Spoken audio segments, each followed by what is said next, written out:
Ladies and gentlemen, it's RedGamingTech.com video. We're going to be talking more about the next generation of gaming consoles, and this time we've got a quote from Bioware, and Bioware have stated that there will be a big leap, but it won't be so obvious. And what he is talking about here is the leap from the games, in other words, what you expect from the previous generation to the next generation.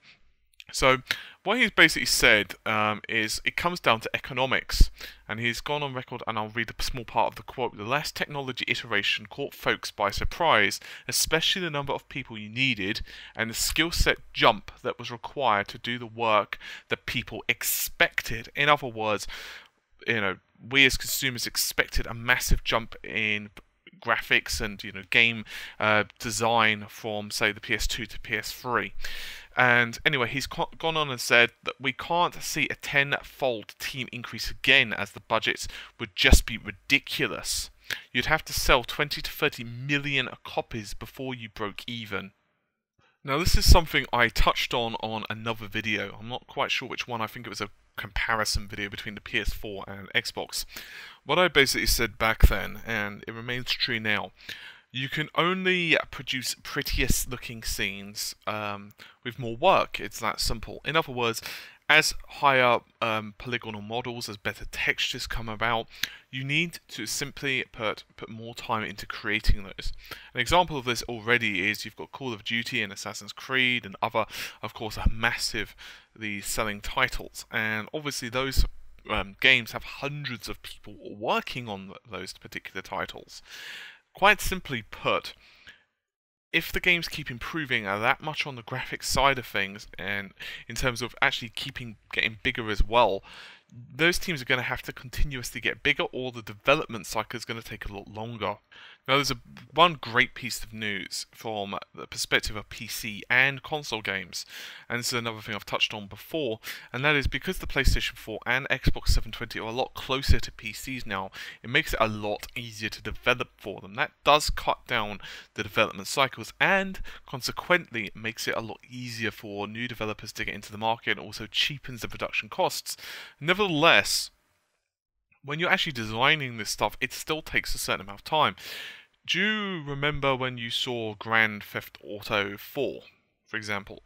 And do you remember kind of dreaming of the ability to go into every single apartment block and every single storefront? Of course, you might have thought it would be so cool if we could, but realistically, there's going to be a hell of a lot of clone stamp tools right there. In other words, pretty much exactly the same walls, exactly the same furniture placement is all going to be the same. And one of the reasons for that is obviously if every unique item in the game, every single unique room, every single unique character, you're going to need to design those, and that all takes time, which is unfortunate, but there you have it.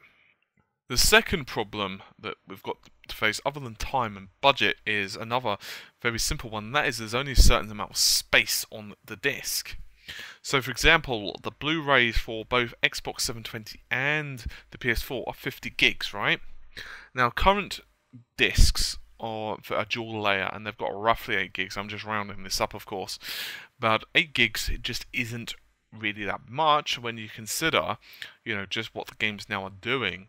But when you consider the Blu-ray is going to be 50 gigs, but they've got all those high definition textures to work with, as well as much better sound quality and everything else, and 1080p kind of textures in many cases, you can imagine just how quickly that's going to fill up. In fact, Sony have already stated that some of the games are already approaching 45 gigs.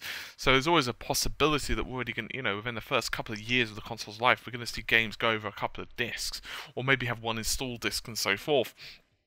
Because of all of this budget and everything else, we are going to come a time when it's going to become a lot harder. This is another reason, by the way, that a lot of studios now are using, say, the Unreal Engine as a base. Quite simply put, I don't have to code things from the ground up. This means that they've got the physics in there, they've got a certain amount of assets that could or could not be usable in the game, they've got some models in there, they've got base animations in there, depending obviously on what they're really doing. And for example, Unreal Engine is extremely versatile. You can do everything from, say, making an FPS to a third-person shooter, for example, Gears of War, to, say, a racing game and so on.